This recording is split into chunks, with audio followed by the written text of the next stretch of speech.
Alamin kung paanong libu-libong tao ang naaabot ng di nagmamaliw na mensahe ni Hesukristo sa pamamagitan ng radyo, internet at iba pang mabubuting gawa. Hatid sa inyo ang mga pinakabagong balita dito sa The FEBC Report. Kasama si Luis Miguel Castillo, Chief Operations Officer ng FEBC Philippines. Magandang araw sa iyo. Ngayong Disyembre, isang istasyon sa Mindanao ang nagdiriwang rin ng kanilang ika-58 taon ng pagsasahimpapawid. Kaya ngayon, kilalanin natin ang pinakaunang regional station ng FEBC, ang 1062 DXKI Coronadal o Mapagkaibigan Tinig ng South Central Mindanao. Ako po si Luis Miguel Castillo, COO ng FEBC Philippines. Samahan niyo po ako sa programang The FEBC Report. Ang DXKI ay tinatag noong 1964 at ito ang pinakaunang istasyon ng radyo na nag-broadcast sa Coronadal. Ito ang naging tagapaghatid ng kritikal na balita at impormasyon sa rehiyong ito. Sa bahaging ito, naninirahan ang mga katutubong grupo tulad ng mga Blaan, Tiboli, Manobo at Teduray. Marami ring mga Taga-Luzon at Visayas ang lumipat doon. Kaya naman gumagamit rin sila ng iba't ibang wika tulad ng Ilonggo, Cebuano, Ilocano, Aklanon at Tagalog. Pinupuri namin ang Diyos dahil maraming tao ang may positibong tugon sa mga broadcast. Narito ang ilan sa mga mensahe mula sa mga ating tagapakinig. Hello DXKI, matagal na akong tagapakinig ng iyong istasyon. Malaki ang naging papel ng DXKI sa aking buhay, lalo na sa panahon ng pandemic at lockdown. Lagi ako nasa bahay at nakikinig ako sa salita ng Diyos. Dahil nagbibigay ito sa akin ng kaaliwan at kagalakan. Dalangin ko na pagpalain kayo ng Diyos at gamitin para marami pang makarinig ng salita ng Diyos sa pamamagitan ng radyo. Ako ay nagpupuri at nagpapasalamat sa Diyos para sa inyo.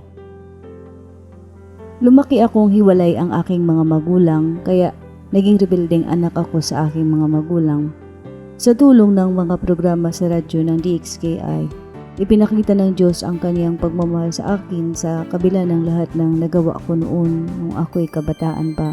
Ngayon na may sarili na akong pamilya, palagi kami nakikinig sa DXKI, binabahagi ko rin ang istasyong ito sa mga kamag-anak dahil kahit hindi ko mabahagi ang ibanghilyo sa kanila, alam kong gagamitin ng Diyos ang DXKI para marinig nila ang mabuting balita at sila'y maligtas din. Natutuwa ako dahil parang naririnig ko na nagpaabot ng bati ang aking mga magulang sa istasyong ito. Purihin ang Diyos. Binabati namin ng isang maligayang anibersaryo ang lahat ng ating mga kamanggagawa sa 1062 DXKI. Nagtitiwala kami na sa biyaya ng Diyos ang mga pagsisikap ng DXKI na abutin ang ating mga kababayan sa Mindanao ay magbubunga upang mas marami pang magkamit ng kaligtasan mula kay Hesukristo. Nais kong pasalamatan ang lahat ng sumusuporta sa ministeryo ng FEBC.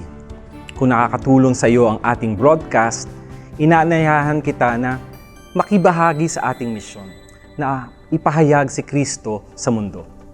Bisitahin ang ating website, febc.ph at i-follow ang FEBC PH sa Facebook, Instagram at YouTube para laging ka-updated sa gawain ng FEBC Philippines. Maraming salamat sa iyong pakikinig. Luis Miguel Castillo po para sa The FEBC Report. Hanggang sa muli, pagpalain ka ng Diyos. Iyong napakinggan ang The FEBC Report. Para mapanood ang episode na ito online, subscribe na sa ating YouTube channel at i-follow kami sa Facebook at FEBC-PH. Para naman sa iba't ibang paraan upang ipaabot ang inyong suporta sa gawain ng Far East Broadcasting Company Philippines, bisitahin ang aming website febc.ph/give. Salamat sa inyong pakikiisa sa ministeryo. Pagpalain kayo ng Panginoon.